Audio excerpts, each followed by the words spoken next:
João Pessoa, sou João Dantas. João Pessoa foi um homem atemporal, um homem além do seu tempo, implantou uma política moderna.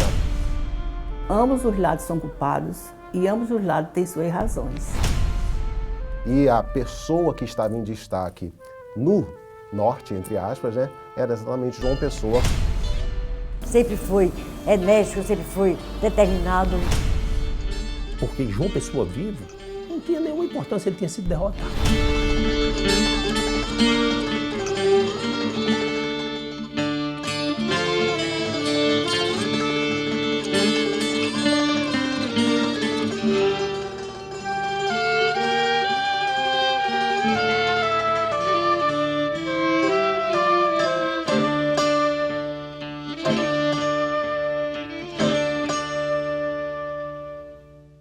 E João Pessoa vem exatamente com toda a liberdade, com todo o poder, com toda a amplitude daquilo que poderia fazer, sem amarras, sem peias nem rédeas, no sentido de implantar a sua própria política. Embora se conflitando com as lideranças locais, em face dessa nova disposição política, mas com todo o apoio, com toda a liberdade, com o aval e a coonestação do seu tio, Epitácio Pessoa.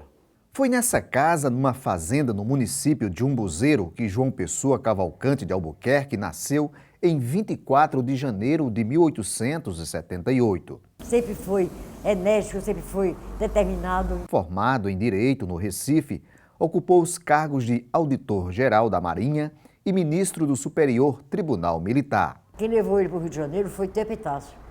E ele lá se fez. Muito inteligente, que ele era diligentíssimo. Ele teve um amparo do Barão de Lucena, que o incorporou e deu a ele as condições necessárias para que ele pudesse ter sua ascendência profissional. E lá no Rio de Janeiro, então, ele é capital da República, ele vai ali formando e se consolidando como advogado, como estudioso da ciência de Justiniano e também se firmando como pessoa. Em 1928, João Pessoa é indicado pelo tio Epitácio Pessoa para a presidência da Paraíba, uma forma de garantir o poder político da família no estado. E João Pessoa, no caso, chamada ainda, né, Paraíba, né, capital da Paraíba, ela tinha como seu presidente, na época era chamado assim, né, até 1930, o governador do estado era chamado de presidente. Era João Suassuna. João Suassuna, ele queria manter a sua família no poder. Então, houve uma iniciativa, a partir do próprio Epitácio Pessoa, de indicar o seu sobrinho, João Pessoa, para ser o presidente da Paraíba. Então, como houve essa discussão, houve um impasse político, então Epitácio houve por bem manter esse traço pessoal da marca familiar, indicando o seu próprio sobrinho, João Pessoa. João Pessoa assumiu o cargo prometendo dar uma vassourada na política da Paraíba. E o discurso de posse, no dia 22 de outubro de 1928, surtiu como uma ameaça aos coronéis que comandavam a oligarquia paraibana. Com parentes, sem parentes ou contra parentes, defenderei os interesses do Estado. E sem olhar para trás, edificarei uma Paraíba forte, apoiada nas pilastras de uma administração segura e moderna. Na área econômica, João Pessoa lançou mão de uma agressiva política tributária, a dos impostos de barreira. Para sair qualquer produto do estado da Paraíba, deve-se pagar um imposto, que muitas vezes, né, o preço do imposto, o índice do imposto ficava maior que o próprio preço do produto. Então, claramente, as pessoas evitavam escoar os produtos pelas estradas de ferro, que saía principalmente de Campina Grande para o Porto de Cabedelo, fazendo com que esse produto escoasse para o Pernambuco, ou seja, não vindo mais para Cabedelo, Cabedelo que pertencia, né, à antiga João Pessoa, não vai exportar, não vai enriquecer, e o interior estava enriquecendo Pernambuco. Então, João Pessoa ele decide bloquear essa saída que a gente pode chamar hoje de um contrabando, é a política tributária do João Pessoa. E lá no Jornal do Comércio de Pernambuco, chamaram João Pessoa de cupim tributário. Um exemplo, um fardo de linho entrasse na Paraíba ia se pagar uma alíquota de 80% de imposto, cobrança extorsiva.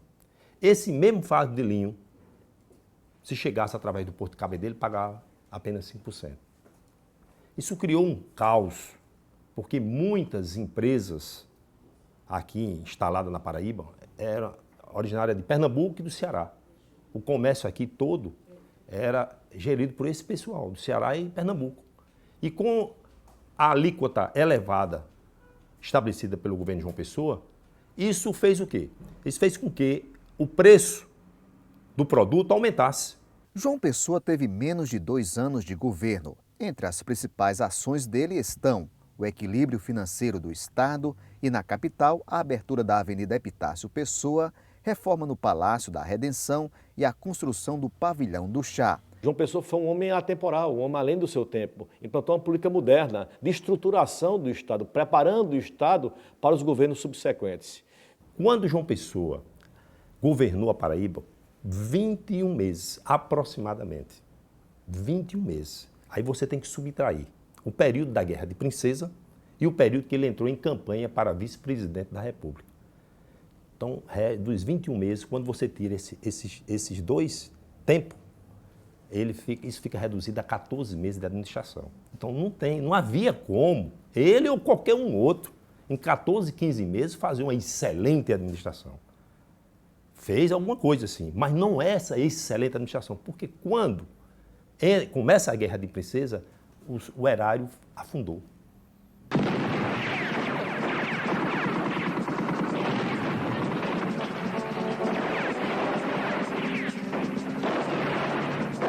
A guerra tributária acabou desencadeando uma revolta civil na cidade de Princesa, que teve como líder o coronel José Pereira, antigo aliado político de João Pessoa. O João Pessoa, quando ele bloqueia a saída de produtos da Paraíba via Pernambuco, via Ceará ou via Rio Grande do Norte, esses grandes fazendeiros se juntam e querem tomar praticamente o poder, não só econômico, mas também político do próprio presidente João Pessoa. João Pessoa, querendo evitar isso, começa a mandar os policiais para o sertão. E até os habitantes, né, de Princesa Isabel e das cidades circunvizinhas se juntavam e apelidavam os policiais de macacos. Eles diziam, já vão chegando os macacos, vamos matá-los imediatamente. Por quê? Porque eram os policiais que eram colocados dentro dos caminhões, né, os pau de arara, levados para o interior, e quando chegavam no interior, esses caminhões eles eram roubados a partir do momento que matavam os policiais, pegavam seu fardamento, lavavam, vestiam esses jagunços dos coronéis no interior, esses fardamentos, e recebiam novos policiais para fazer a mesma coisa. Foi uma intensa guerra.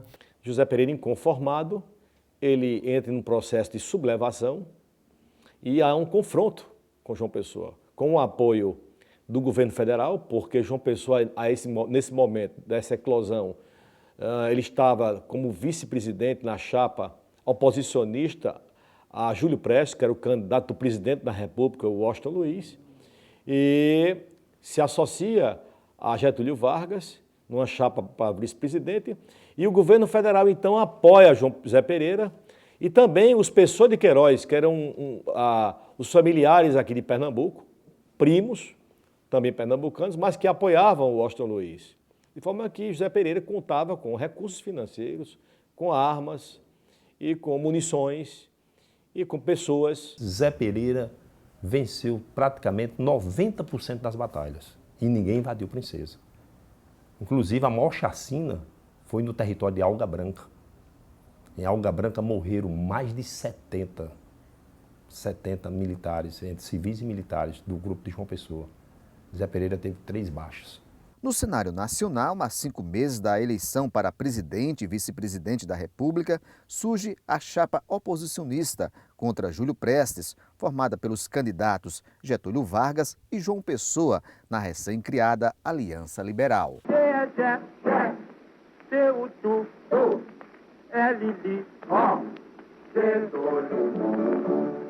A política do café com leite era uma alternância entre os poderes de Rio de Janeiro, né, e São Paulo, que estavam praticamente juntos ali, principalmente São Paulo, que eram os grandes cafeicultores, mas também os mineiros, que eram os grandes fazendeiros de gado, por isso o leite. política do café com leite. O Getúlio Vargas, do Rio Grande do Sul, há muito tempo, vendo o seu estado crescer, queria participar da política e almejava ser presidente, mas precisava da força do Norte. Então, o Norte era tratado como todo o Norte e o Nordeste. E a pessoa que estava em destaque no Norte, entre aspas, né, era exatamente João Pessoa com a política tributária. O nego é uma alusão à negativa de João Pessoa, enquanto o líder maior do estado da Paraíba, em apoiar o Washington Luiz e, consequentemente, o seu candidato, Júlio Prestes, que veio a vencer a eleição para presidente da República. Getúlio Vargas não logrou êxito nessa disputa. Reunido, o diretório do partido, sob minha presidência política, resolveu unanimemente não apoiar a candidatura do eminente senhor Júlio Prestes à sucessão presidencial da República. Peço comunicar essa solução ao líder da maioria, em resposta à sua consulta sobre a atitude da Paraíba. Era 22 de julho de 1930, quando a polícia, sob o pretexto de apreender armas, invadiu o escritório do advogado João Dantas, que ficava num sobrado na Avenida Duque de Caxias, no centro da antiga capital Paraíba. Durante a invasão, cartas íntimas do advogado com a professora Anaíde Beriz foram apreendidas e expostas ao público. João Dantas teve seu escritório arrombado e sua vida particular jogada no meio da rua. Inclusive, documentos importantíssimos, documentos de clientes dele. E dentro desses documentos existiam também as cartas que ele recebia da sua noiva, Anaíde Beriz, as poesias que a Anaíde fazia para ele. Ele disse até o irmão dele queria casar com ela e aconteceu, né? Por conta da desavença com João Pessoa, porque João Pessoa era inimigo da família dele, né? E o que houve foi um ponto foi uma gota d'água, né? Não acredito e não creio, como a história não revela, que João Pessoa tenha determinado isso. João Pessoa não mandou e não comandou essa operação, ele nem sequer estava aqui. No sábado, 26 de julho, a confeitaria Glória é palco de um crime que iria mudar os rumos da história política do país. No jornal dizia que João Pessoa ia estar em Recife. Então ele, ao invés de ir para Natal, ele foi para Recife. E lá ele foi para a residência do cunhado dele, Augusto Caldas, e falou do seu intento. E Augusto Caldas quis tirar essa ideia da cabeça dele, mas não conseguiu. Então Augusto acompanhou, foi com ele para ver se tentava que ele desistisse dessa ideia louca. Mas ele realmente foi com o intento de assassinar João Pessoa. O corpo de João Pessoa chegou à capital 2 dias depois do assassinato. Percorreu as ruas do país até chegar ao Rio de Janeiro, onde foi enterrado.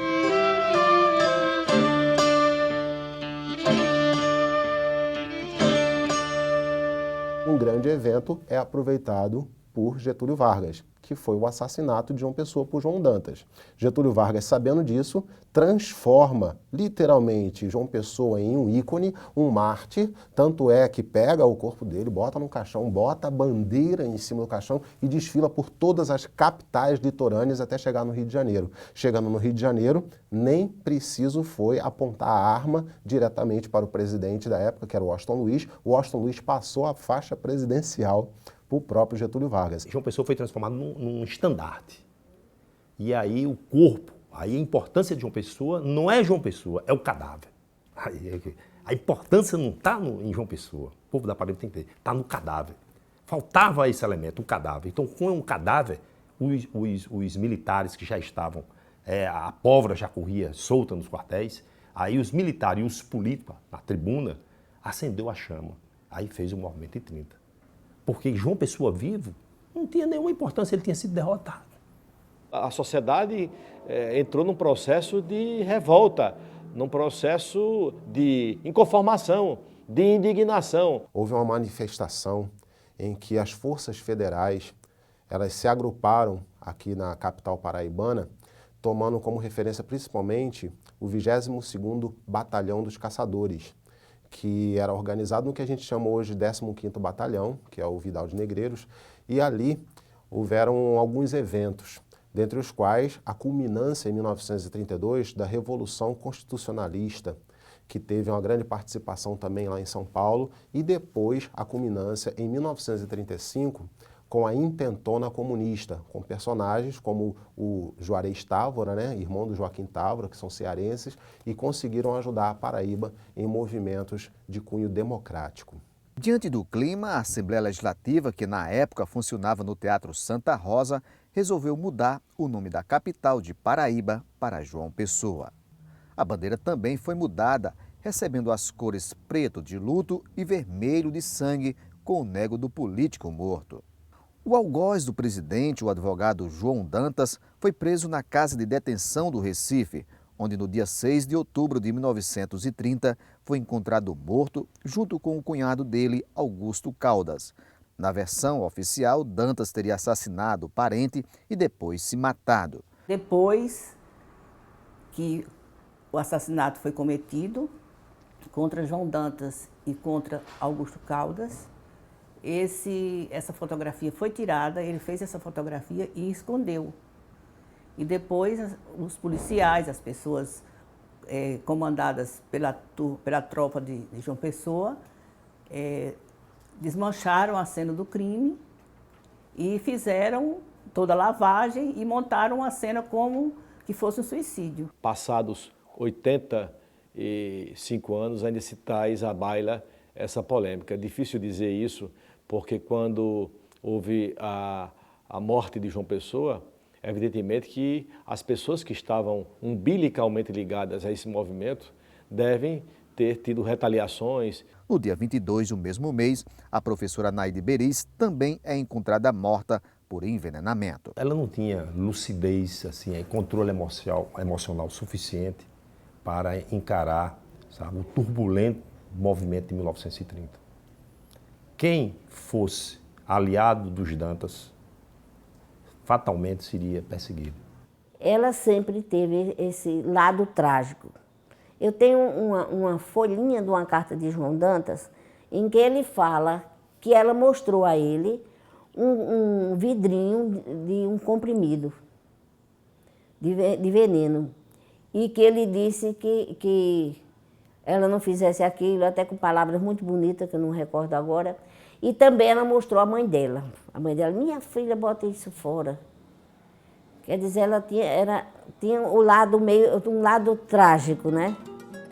85 anos depois, o nego tremula na Paraíba com a lembrança do sangue e do luto, da guerra e da revolução, de uma história que até os dias de hoje não chegou ao fim e causou profundas mudanças políticas no Estado. Ambos os lados são culpados e ambos os lados têm suas razões. Nenhum é santo e nenhum é demônio.